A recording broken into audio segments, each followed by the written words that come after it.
Hello everyone, welcome to SSC B which is a part of I exam B. तो हम लोग यहाँ पे डिस्कस कर रहे हैं एसएससी सीएचएसएल के एग्जाम को लेके जो कि लाइंड अप है आपका। तो उसमें भी हम रीजनिंग सेक्शन को लेकर अगर बात करें तो इससे प्रीवियस वीडियो में हम लोगों ने देखा था किस तरह के क्वेश्चन सीएचएसएल में बनते आए हैं, यानी कि कुछ प्रीवियस ईयर क्वेश्चंस हम लोगों ने डिस्कस किए थे और देखे थे किस किस टाइप के क्वेश्चन यहाँ पे बनने के चांसेस हैं।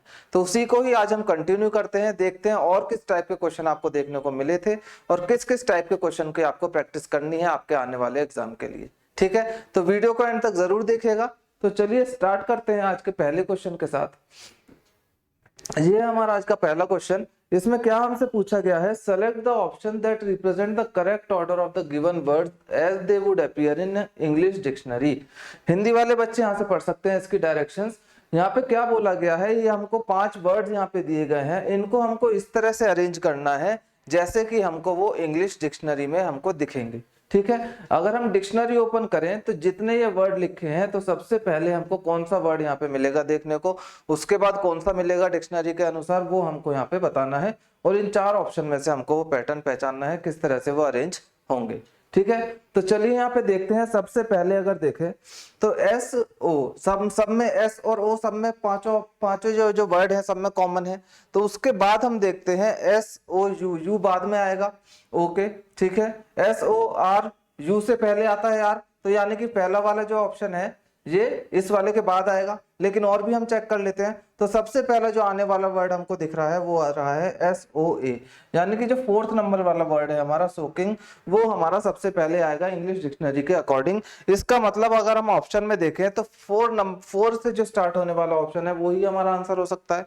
तो यानी कि ऑप्शन नंबर 3 और ऑप्शन नंबर 4 तो हमारे ऐसे ही कैंसिल आउट हो जाएंगे।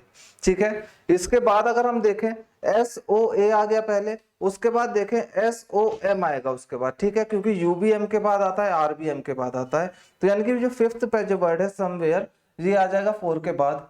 ठीक है, तो 4 और 5 फर्स्ट और सेकंड दोनों ही ऑप्शन में 4 और 5 है। बस अब अगर एक और वर्ड हमको मिल जाए उसके बाद हम आंसर तक पहुंच सकते हैं, क्योंकि एक ऑप्शन हम उससे टिक कर पाएंगे। अब या तो वो तीसरे नंबर वाला है या दूसरे नंबर वाला है, ये हम देख सकते हैं कौन सा होगा। ठीक है, तो कौन कौन से वर्ड है, एस और यू है, फर्स्ट और थर्ड में दोनों में एस और यू है।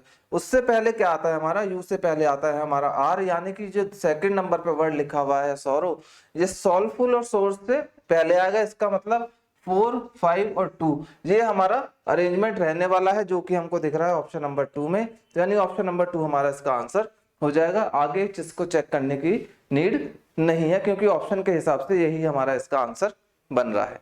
ठीक है, चलिए आगे बढ़ते हैं नेक्स्ट क्वेश्चन की तरफ।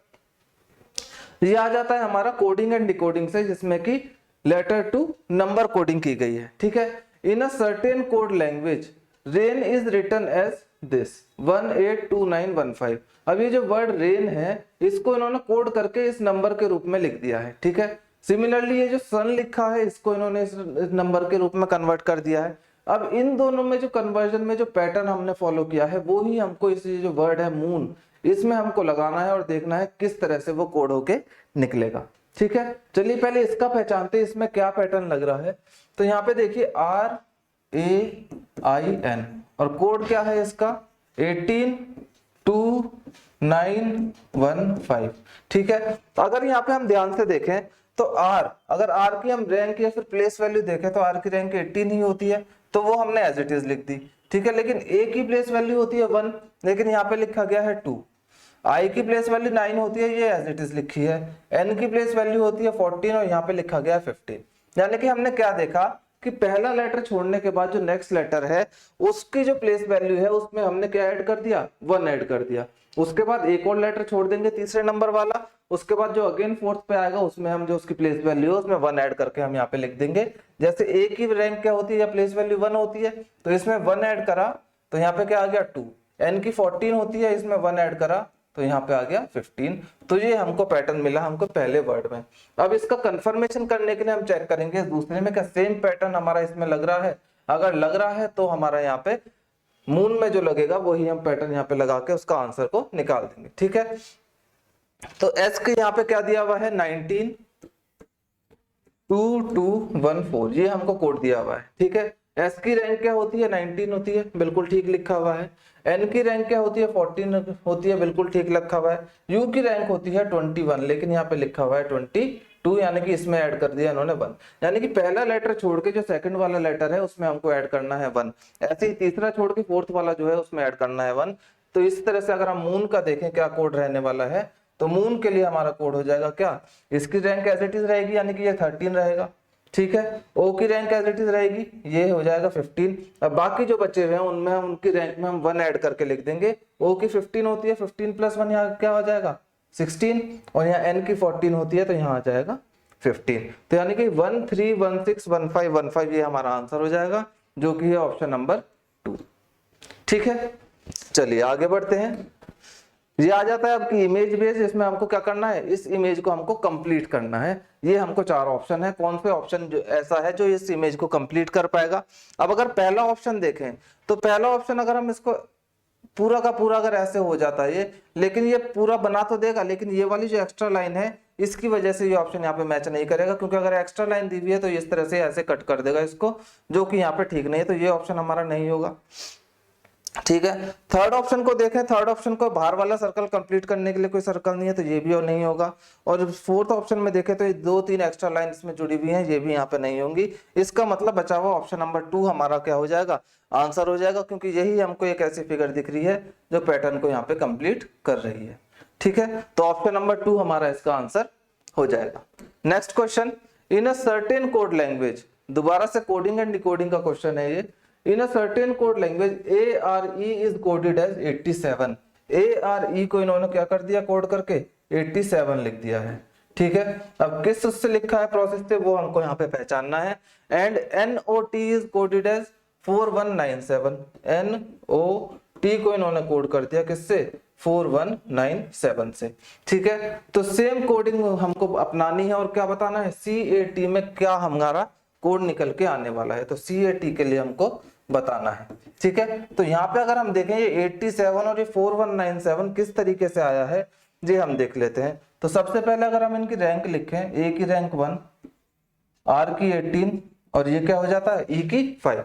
तो अगर अब इसका एडिशन करेंगे, अगर एडिशन हम इसका करते हैं 18 और 5 और 1 6, यानी कि एडिशन करके तो हमारे पास क्या आ रहा है 24, जो कि 87 के बिल्कुल आसपास भी नहीं है। तो अगर हम इसके मल्टीप्लीकेशन करें, तो ये जिनकी रैंक्स हैं अगर इनकी मल्टीप्लाई करें इनको हम आपस में, तो 18 5 का क्या हमको मिलता है 90, ये 87 के बिल्कुल करीब हमको दिख रहा है। लेकिन यहाँ पे चाहिए 87, तो यानी कि हमने क्या करा, यहाँ पे 3 माइनस कर दिया। अगर यही सेम पैटर्न अगर NOT में फॉलो होता है तो हम कैट के लिए आराम से यहाँ पे कोड निकाल पाएंगे, ठीक है। N के लिए 14, O का 15 और T की क्या होती है रैंक 20। अब इन्हीं सभी को हम आपस में क्या कर देंगे, मल्टीप्लाई कर देंगे। तो 15 और 14 के अगर मल्टीप्लाई करें तो 14 5 का 70 और 14 1 जा 14 और 7 कितना होता है 21। तो ये हो जाएगा हमारा इसका मल्टीप्लिकेशन करके, और उसके बाद हमको मल्टीप्लाई करनी है इसमें किसकी 20 की, तो 2 से कर देते हैं पहले, तो 2 1 जा 2, ये हो जाएंगे 4200। अब इसमें से अगर हम 3 माइनस करें जैसा कि हमने यहाँ पे करा था 3 सेपरेट करने के बाद, तो हमारे पास क्या आ जाएगा 4197। तो यानी कि हमारा ये जो पैटर्न हमको दिख रहा है कि इनकी जो रैंक्स है उनका मल्टीप्लिकेशन करने के बाद जो हमको रिजल्टेंट मिल रहा है उसमें से हम क्या कर देंगे 3 यहाँ पे सब्ट्रैक्ट कर देंगे, वो ही हमारा क्या होगा इनका कोड होगा। तो ऐसे ही हम अब इसका आसानी से निकाल सकते हैं। सी की होती है रैंक 3, ए की क्या होती है 1 और टी की होती है 20, यानी कि 20 मल्टीप्लाई बाय 1 मल्टीप्लाई बाय 3 क्या होता है 60। तो 60 में से अगर 3 माइनस करेंगे तो क्या मिलेगा हमको 57, जो कि हमारा ऑप्शन नंबर 2, ठीक है। चलिए आगे बढ़ते हैं अगले क्वेश्चन की तरफ। Select the option that is related to the fifth term in the same way as the second term is related to first term, ठीक है। तो ये हमको पैटर्न पहचानना है क्या यहाँ पे आने वाला है इस क्वेश्चन मार्क की जगह, ठीक है। तो अब ये हमारे पास क्या लिखा हुआ है डिटेल्स, डिटेल्स को इन्होंने किस तरह से ऐसे इसको लिख दिया है, ऐसी एम्पैथी जो वर्ड है इसको इन्होंने कन्वर्ट करके ऐसे लिख दिया है। हमको बताना है जो वर्ड लिखा हुआ है फॉर्मूला, ये सेम पैटर्न को फॉलो करते हुए क्या हमारे पास इसका कोड निकल के आने वाला है, ठीक है। तो इसको पहचानते हैं किस तरह से इन्होंने करा है। ये हमारे पास है DETAILS, ठीक है। इन्होंने इसको लिख दिया कैसे, TEDAILS SLI। तो यहाँ पे हमको क्या होता हुआ दिख रहा है कन्वर्जन, नंबर ऑफ लेटर्स कितने हैं 7 है, तो अगर इनको हाफ ऑफ डिवाइड करें, जो मिडल वाला लेटर है उसको एज इट इज रख देते हैं, ए को इन्होंने एज इट इज रख दिया ए, ठीक है। उसके बाद क्या करा, तो ये जो 3 लेटर बचे हैं शुरू वाले, तो सब जो तीसरा लेटर है उसको उन्होंने पहले लिख दिया, दूसरा वाला लेटर अपनी जगह रहा और जो पहला वाला लेटर था वो तीसरी जगह पे पहुंच गया। ऐसे अगर आगे देखें, थर्ड वाला पहले आ जाएगा, सेकंड वाला एज इट इज रहेगा और फर्स्ट वाला कहाँ पहुंच जाएगा, लास्ट में पहुंच जाएगा। सेम इन्होंने यहाँ पे ऐसे किया है, एम्पैथी हमारा वर्ड था, ठीक है, जो इसका मिडल लेटर है वो एज इट इज रहने वाला है ए, जो यहाँ पे देख सकते हैं। अब पी पहले पे आ जाएगा, एम एज इट इज रहेगा, ई लास्ट में पहुंच जाएगा। ऐसी वाई पहले आ जाएगा, एच एज इट इज रहेगा, टी यहाँ पे लास्ट में पहुंच जाएगा। तो अब हमको फॉर्मूला में देखना है क्या बन के आएगा हमारे पास, FORMULA, ठीक है। तो ये हमारे पास है, एम हमारा एज इट इज रहेगा क्योंकि मिडल लेटर है हमारे पास, आर पहले आ जाएगा, ओ एज इट इज, एफ बाद में आ जाएगा, ए पहले आ जाएगा, एल एज इट इज रहेगा और यू बाद में आ जाएगा, यानी कि ROFMALU ये हमारा आंसर होने वाला है, जो कि है ऑप्शन नंबर 4, ठीक है। आगे बढ़ते हैं, चलिए ये 5 क्वेश्चन मैंने आपको करा दिए हैं, इस क्वेश्चन का आप स्क्रीनशॉट लीजिए और इसका आंसर आप कमेंट सेक्शन में जरूर कीजिएगा, ठीक है। और एक ये क्वेश्चन है आपके पास वेन डायग्राम से, क्या रिलेशन इनमें निकाल सकते हैं हम बेड, बेडरूम और हाउस में, इसका भी आंसर आप लोग कीजिएगा। 1 2 3 ऑप्शन में से कौन सा इसका ऑप्शन रहने वाला है, ठीक है। चलिए आज की वीडियो में इतना ही, मिलेंगे अगली वीडियो में कुछ और नए नए क्वेश्चंस के साथ। और अगर आप चैनल पर नए हैं तो चैनल को सब्सक्राइब जरूर कर लीजिए और बेल आइकन को भी प्रेस कर लीजिएगा, ताकि कोई भी एग्जाम से रिलेटेड इंपॉर्टेंट अपडेट आपसे मिस ना हो। और एसएससी से रिलेटेड जितनी भी इंपॉर्टेंट अपडेट्स हैं वो हमारे टेलीग्राम चैनल पर आपको मिलती रहेंगी, तो टेलीग्राम चैनल को जरूर ज्वाइन कीजिएगा, जिसका लिंक आपको डिस्क्रिप्शन में मिल जाएगा, ठीक है। चलिए मिलते हैं अगली वीडियो में, तब तक के लिए take care and keep learning.